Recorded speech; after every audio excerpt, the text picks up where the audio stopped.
Hi, my name is Alecx Naungayan, and this is my humorous interpretation for the 2022 Washington State Speech Tournament. I don't understand. I'm not expecting a girl. It's a boy I've come for. Mrs. Alexander Spencer was to bring him over from Nova Scotia for us. Well, you'd better question the girl. I dare say she'll be able to explain. She's got a tongue of her own, that's certain. Maybe they ran out of the boys we wanted.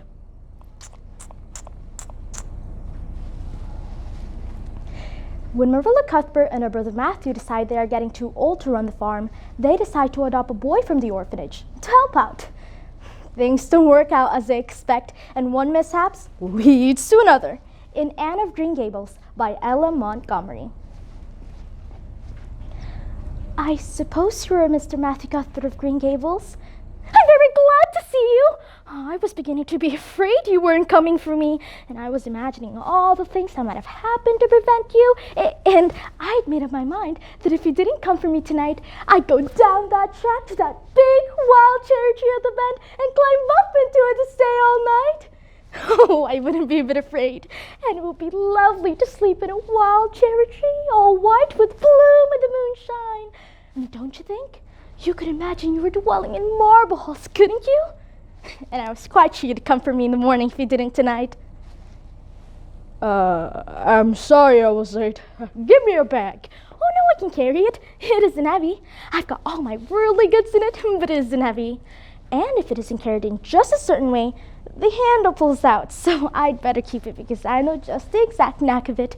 It's an extremely old carpet bag. Oh, it seems so wonderful that I'm going to live with you and belong to you. I've never belonged to anybody. Not really.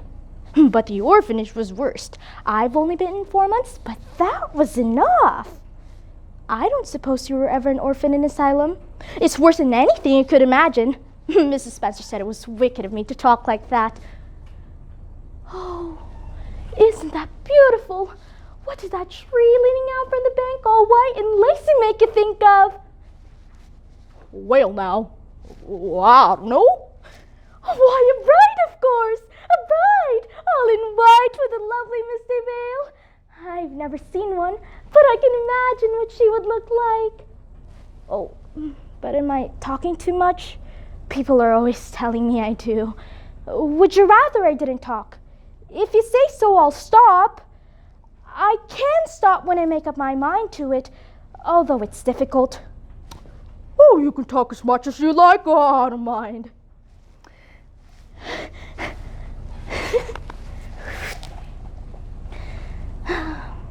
Dreams don't often come true, do they? Wouldn't it be nice if they did?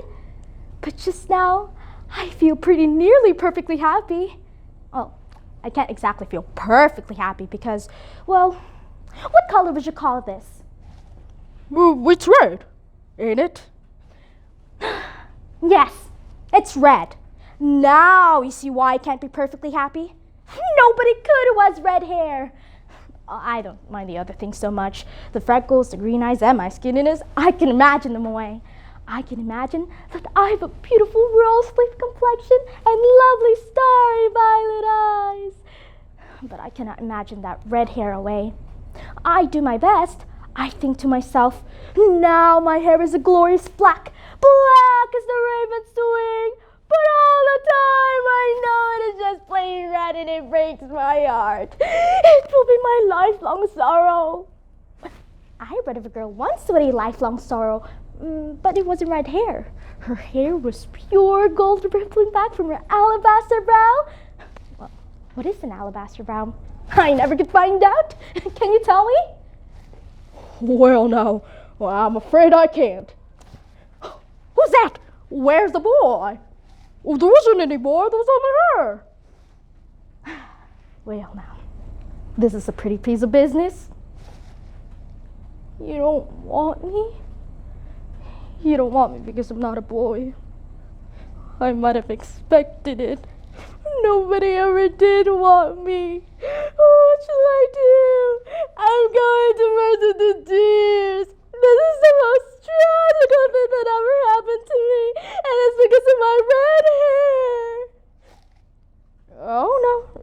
Don't you cry anymore. We're not going to turn you out the doors tonight. Oh, what's your name? Will you please call me Cordelia?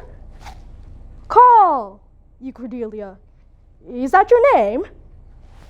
No, it's not exactly my name, but I would love to be called Cordelia. It is such a perfectly elegant name. I don't know what on earth you mean. If Cordelia isn't your name, what is it? Anne Shirley. But oh, please do call me Cordelia. Anne is such an unromantic name. But if you call me Anne, please call me Anne spelled with an E. Say your prayers now and get into bed. Oh, I don't say any prayers. Why, Anne? What on earth do you mean? Were you never taught to say your prayers? God always wants little girls to say their prayers. Don't you know who God is, Anne? It's a wicked thing not to say your prayers every night. I'm afraid you are a very bad little girl. You'd find it easier to be bad than good if you had red hair. People who don't have red hair don't know what trouble it is. Mrs. Thomas told me that God made my hair red on purpose, and I've never cared about him since. Oh, Matthew Cuthbert! It's about time somebody adopted that child and taught her something. She's practically heathen! Oh, Miss Cuthbert! Did you really say that perhaps you would let me stay at Green Gables? Did you really say it? Or did I only imagine that you did? I'll try to be and do anything you want me if you'll only keep me. Oh, Marilla, do you think that I shall ever have a bosom friend? A kindred spirit in Avonlea? Hey, what? Well, Diana Bear lives over at Orchard Slope, and she's about your age. Well, what is Diana like? Her hair isn't red, is it? Oh, I hope not. It's bad enough to have red hair myself, but I positively couldn't endure a bosom friend. Diana is a very pretty little girl. She has black eyes, black hair, and rosy cheeks, and she's good and smart, which is better than being pretty.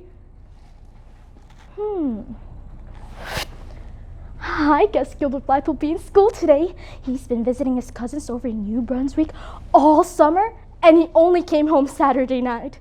He's awfully handsome, and he teaches the girls something terrible. He just torments our lives out. Well, Diana, I think your Gilbert Blythe is handsome, but I think he's very bold. It isn't good manners to wink at a strange girl. Psst, there it. You hateful boy! How dare! I'm awfully sorry I made fun of your hair, Anne. Honest, I am. Don't be mad. For keeps now? I shall never try to forgive Gilbert Blythe, Diana. Oh, you mustn't mind Gilbert making fun of your hair so much.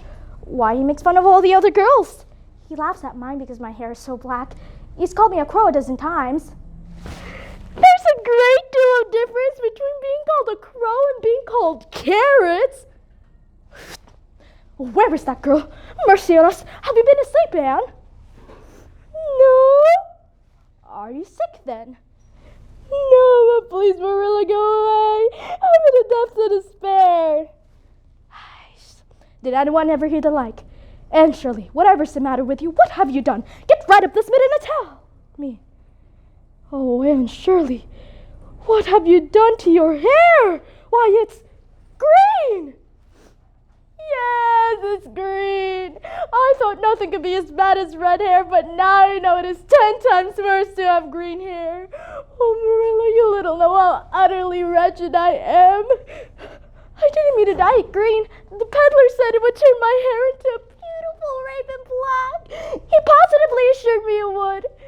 Oh, Marilla, when I saw the dreadful color, I repented of being wicked. Oh, Marilla, what shall I do? I can never live this down. Please get it up at once, Marilla, and have it over.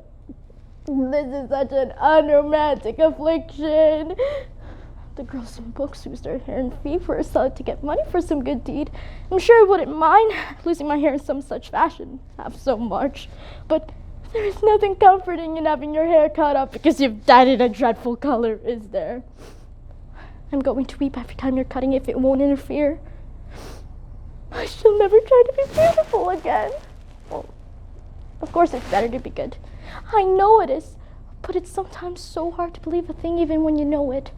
I do really want to become Marilla like you and be a good credit to you.